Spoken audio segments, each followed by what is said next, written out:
welcome back to Authenticity Speaks. My name is Trista, the host of this podcast. I'm laughing at myself. Let me set the scene. Also, I'm moving the mic, so it's going to make noise. Sorry. Let me set the scene. I already filmed this one time. Not only did I do an audio, I filmed myself. Like, I sat down at work, obviously after my shift was over, and I filmed myself. And then afterwards, I was driving home, and I realized how sterile. I sounded sterile. Just very cut and dry. This is what it is. And that's just not who I am. I have a sense of humor. I can laugh at myself. And I'm not reading from a damn script. So I'm re-recording this. No video. Because I actually think that I want more people to express interest before I do that work. I don't want to overwork myself and realize people aren't even watching it. So just audio for now. Anyway, I have been working really hard on this podcast. As far as like, obviously I have like a picture of myself that I took and put on my cover for Authenticity Speaks. And that was a lot of editing. And I also created some social medias for us to listen to. Let me try again. I created some social medias for us to follow. So Authenticity Speaks Pod is my Instagram. And then you guys can follow me on my personals. It's Tris0 is my personal account. I actually have another personal account, but this one is going to be more for public, especially like if my clients want to understand what's going on with the podcast. It's Tris0 is also my TikTok that I'll also post things about the podcast on. So you can follow me there. And you can obviously listen on Spotify, Apple Podcasts, and YouTube. Where does everybody else listen? Everybody's like, follow us on all of the places that you listen to audio. I have no idea. Anyway, I have been struggling like navigating social media as well as doing a podcast and 2 jobs and my personal life. So if anybody has any tips and tricks, let me know. I'm impressed with anybody who can post as often as they do and have full-time work because it is a lot of work. My schedule is also not always the same. I'm always flexible because like Mondays I may have a client at 8 o'clock and then not another week. So that's also something I have to consider as well. Anyway, well, like I said, the first time I recorded this, it was very sterile and scripted. And I was just like, you know what? I want everybody to know who I am, especially when I'm doing this podcast. I was also very nervous last week. So thanks for following me on this one. I do have a clear direction of this podcast episode, though, which is helpful and will hopefully be easier to navigate. So I'm doing my best. I'm trying to figure everything out. Some things will be scripted, and I'll say I'm going to be reading from what I wrote down because some things that I wrote down are profound, guys. And I feel like if I don't read them word for word, I won't get it across like I want it to. Anyway, I want to talk about strength and resilience today. Most importantly, how to identify your strengths and how to use them to become more resilient. I personally am trying to find a balance of everything that I have going on in my life for the peace, for personal needs, right? Self-care. I'm trying to find that balance.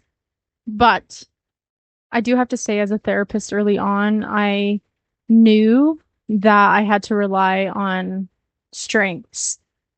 It is actually something that we learn about, I don't know, first class, that strengths are important when it comes to identifying who we are and ways that we can overcome things. Strengths are ways that we can become resilient. And some people have a hard time. If I sat down and said, what are your strengths? A lot of people go, I don't know. I listen, right? And they just like don't know how to identify that. And I want to help you guys find a way to identify that. I help my clients identify these on our first session so that we can use them in and throughout our therapy. But I think it's important for everybody to identify their own strengths so that they can become resilient. Now, I do not know anything about astrology, guys. I do my best. Okay. I know this is what I know. I am a Capricorn. I don't know much about anything else except for Julian Solomita, Jenna Marble's husband. He's an Aries and he's chaotic. And I know Aries can be chaotic. Also, I'm not trying to stereotype anyone. Anyway, a Capricorn, right? They're motivated by success, structure, money, those types of things. It's astrology, right? Again, I don't know very much about it, so I could be wrong.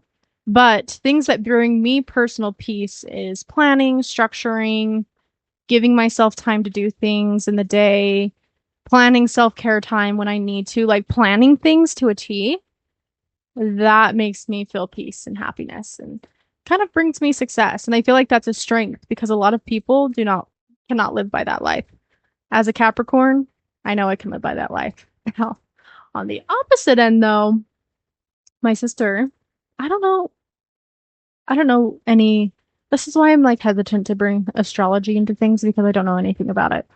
But what I will say about my sister is she's a more of the spur in the moment type of gal when it comes to plans, but also like she plans her day out, but it's pretty predictable and the same every day, like 9 to 5. When her laptop closes, she knows it's a relaxation time. And that works for her, but it doesn't work for me. So, I'm kind of getting into the strengths here about how my personal strength can also be just planning and structuring, where hers can look different, like having an everyday being the same. Due to the unpredictability, some people may ask themselves, what are my strengths and how can I how do these things actually help me? So I want to dive deeper into what a strength is. So according to the Cambridge Dictionary, it's the ability to do things that need a lot of physical or mental effort. See, guys, I couldn't come up with that myself. I have to read that. And when we think about a strength, again, the physical and mental effort, the ability to do these things, right? We have to rely on strengths to do them. How do we relate this to our character? Having resilience comes from strengths in our lives. So when unpredictable things kind of knock us on our feet and knock us off our equilibrium, having strengths gives us stability and helps us stay structured and gives us something to fall back on. And I'll go more into that in a minute. Also, my cat is right next to me, so if you like hear her start to whine or something, she doesn't do that often, but anyway. Moving on. So let's go to like a physical, something that you can see strength. So I'm thinking of a gymnast. I'm also stereotyping a gymnast, but you guys will kind of pick up what I'm putting down. We can automatically assume if I think of a gymnast, their physical strength must be top notch. I mean, they must have impeccable balance. They must have muscles on muscles. They also must have a lot of physical parts of their body that are being used all at once. And so they have to have strength in many areas of their body. Obviously, if somebody breaks their foot, they can't, being able to bounce back is a lot harder. I recognize that. However, relying on other things such as like I don't know. You guys know what I'm saying though, I hope. I'm thinking of Simone Biles here and when she had her injury and it kind of like took her out and she had to rely on other strengths to kind of get back, right? The ability for us to be able to identify our mental strengths can really help us bounce back. So trying to navigate how to identify those can be a really hard thing to do. So what I would say is start naturally. Think about things that don't come as naturally to you, that you are strengths, such as like having transportation. Like when I think of having transportation, I'm like, oh yeah, this is a strength. But I'll tell you what, if my car was in a wreck tomorrow, I'm literally going to knock on wood because I cannot have my car in a wreck tomorrow. I have too much to do. But if my car was in a wreck tomorrow, That is a strength, is to have transportation. Okay. I would have to scramble to find ways to get to work. I would have to scramble with the financial portion of that. I would have to scramble with a lot of different things, right? Having transportation is a source of strength. And so identify with yourself. Is this a strength for me? Do I have access to transportation? Again, I could take the tracks, I could take the bus, I could figure it out. But having a car is a strength. It's also, like, I don't know what the word is. No, I can't even think of the word. It's late. I already recorded this once. A blessing? It's a blessing for me to have a car, right? Not everybody gets a car, but having access to transportation is a strength. A few areas on the list, a good source of financial means, being able to have consistent income, family support, people that you talk to on a daily basis, friend support, a community, religious ties, or spiritual ties, really. It's anything to help you stay grounded to your higher power, education, utilizing that to your advantage, a sense of empowerment, being able to feel empowered about different things, to speak out. That's very, very hard to do and a big strength. A sense of growth and desire. If you have the desire to grow and learn and do things, that is a strength because a lot of people don't. They don't know what they're going to do. They don't know how to grow. Goals and dreams. That's another big strength that we can have. Communication. Oh, can you imagine if half of the world had a sense of strength in communication? This place would be so much better. Past resilience can also be a sign of a strength, right? If you've been able to do it before, why can't you do it now? Cultural norms, values, using culture to be able to get through hard things. A stable home environment, somewhere where people can come to feel safe. Flexible work, organizational skills, time management. These are all different areas of strengths that some people may not even realize are strengths for them. Again, some people are like, I don't know, I have a good heart, but like, I hope everybody has a good heart at the end of the day. What I mean are identifying those strengths that are really going to push us farther in life. Each of these strengths are probably things that you did not view as strengths because they come so naturally, or they are things that we are just, again, I feel like there's a better word for this, and I'm going to think of it after the podcast. Anyway, blessed to have these strengths, right? But they are things that make us the most resilient. So I kind of talked about equilibrium a little bit earlier, right? When we are knocked off our equilibrium, we have to kind of use other strengths to put us back on track. So I'm going to pull one of the examples out of that list I gave you. So having a steady income source, let's talk about that.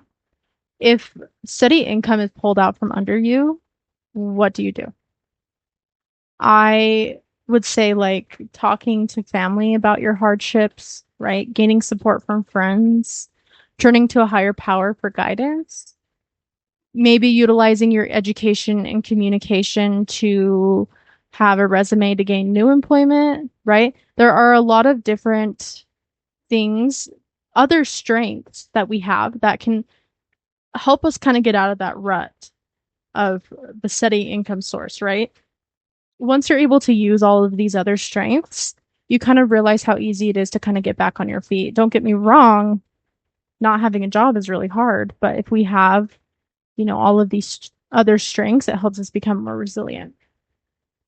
So, although not obvious, strengths you don't even realize save your life during the hardest times of your life.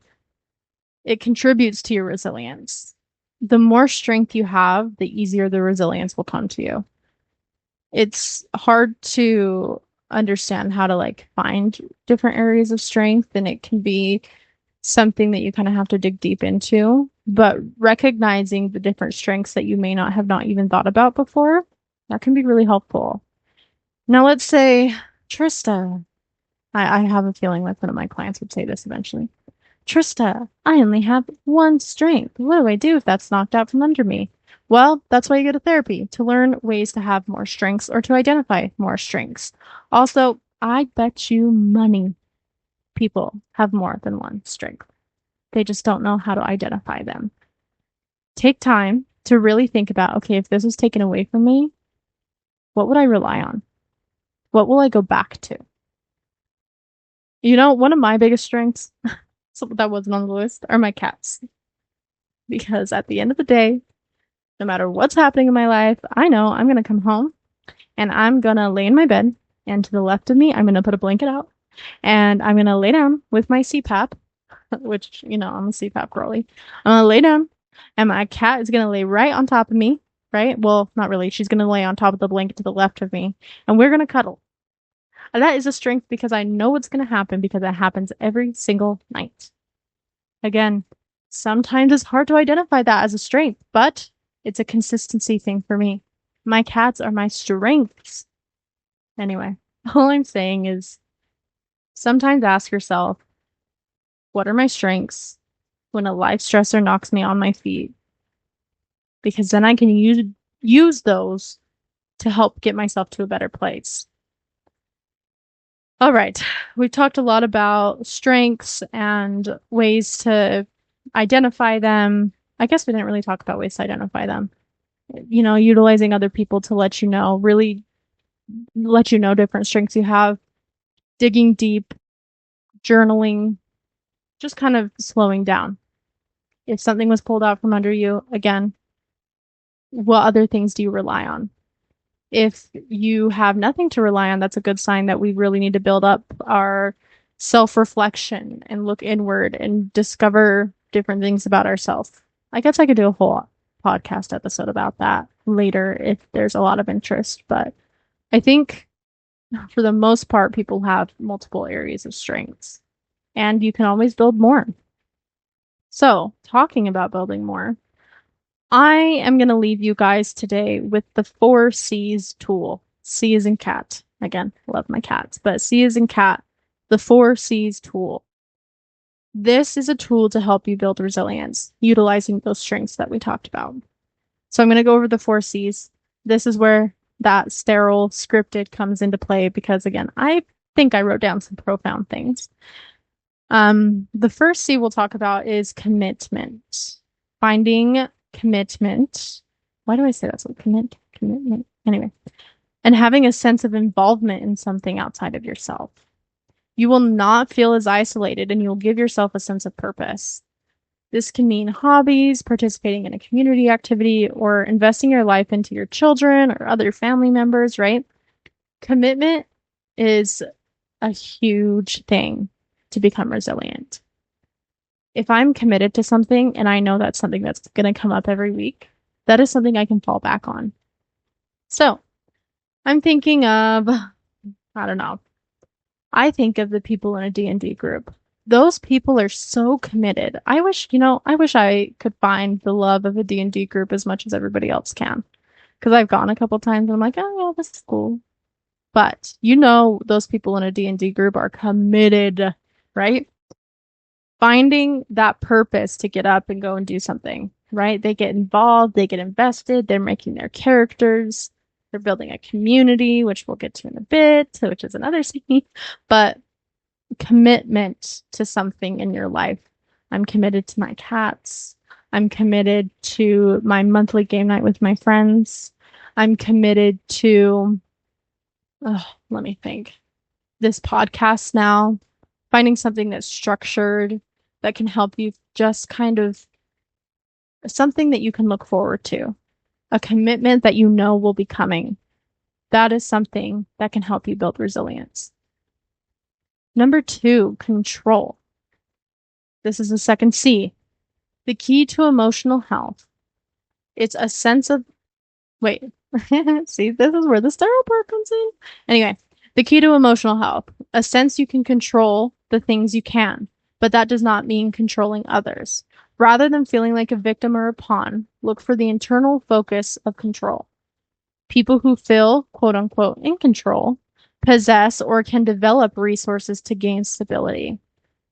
Control is a hard one, guys, but when you gain a sense of control, you can gain a sense of resilience. When I'm with my clients in individual therapy, sometimes a good portion of the time we talk about things that they can control versus things they can't. In the Serenity Prayer from AA groups, the prayer goes, God grant me the serenity to accept the things I cannot change, the courage to change the things I can, and the wisdom to know the difference. I really like the Serenity Prayer because it speaks about if we put effort and too much focus on all the things we can't control, we're gonna kind of go nuts because we're always gonna be angry that we can't control things. But if we start focusing on things that we can control in our lives, then we can start making changes. Then we can get somewhere. So an activity that you can do to try and understand some control and how to gain control in your life is drawing. So taking a piece of paper and drawing a circle. Everything outside the circle, I want you to put things that you can't control. For example, the weather, politicians, other people's reactions or actions. So just anything that is outside of your control, put that on the outside of the circle. Everything in your control, put in the circle. So this would be things such as my actions. I can control my communication and things that I say. I can control my reactions, right?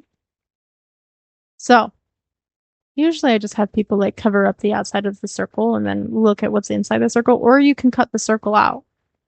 But the idea is to focus on what's in the circle, because if we focus too much on what's out of that circle, guys, we are going to spend so much energy on that and we'll never be happy because we are focusing on the things that we cannot control.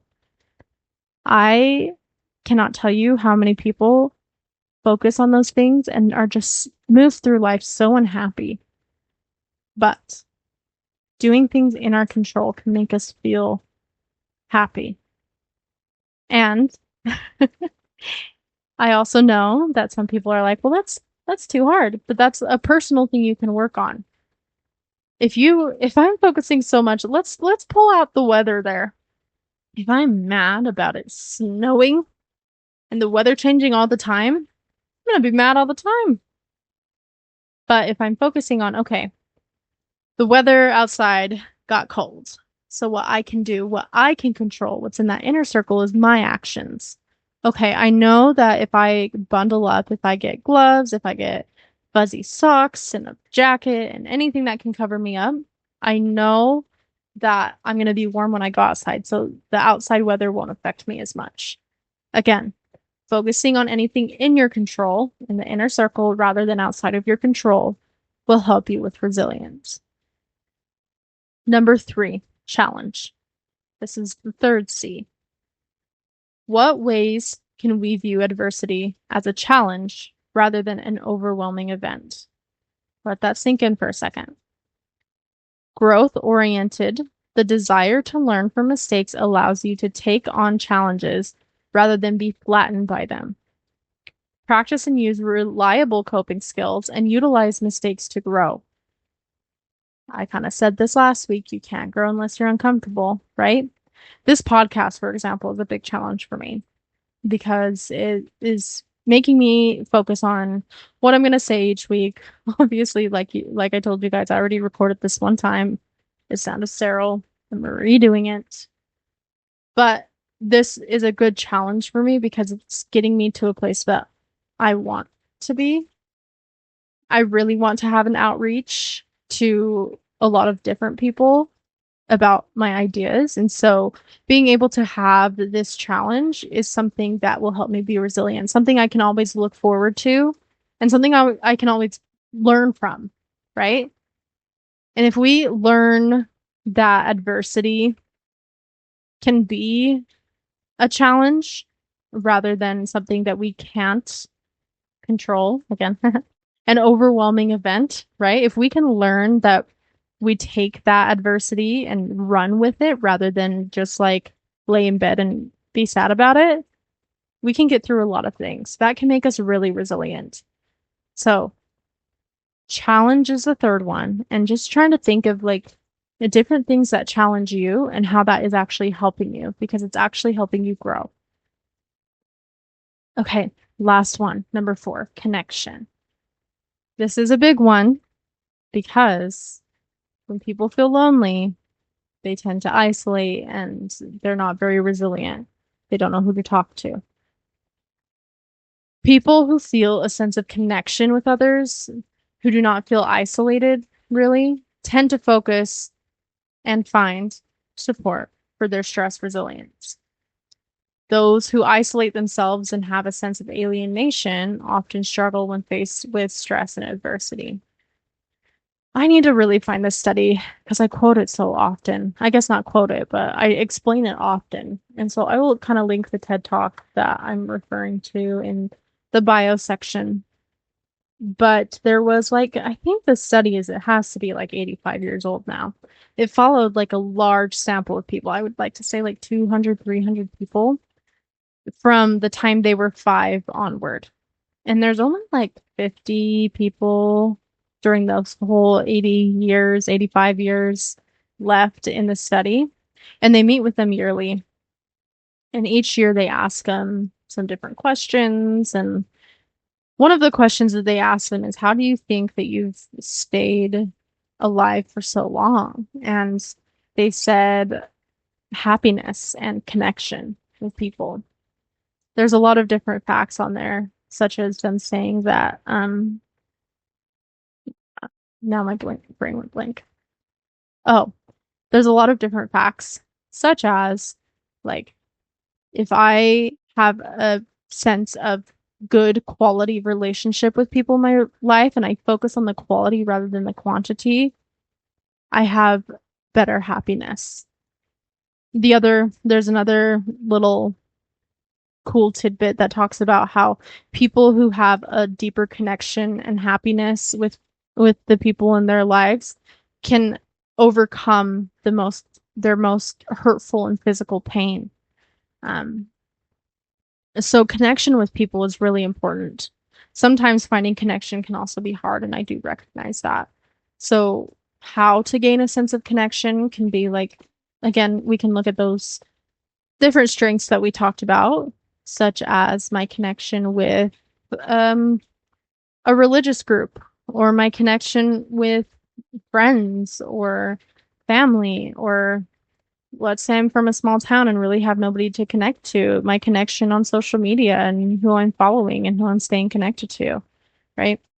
It's a sense, really, connection is a builds, I don't know why builds a bear came, build a bear came to my mind, but it's like a Lego tower that you build yourself, right? It's what is going to bring me connection with people.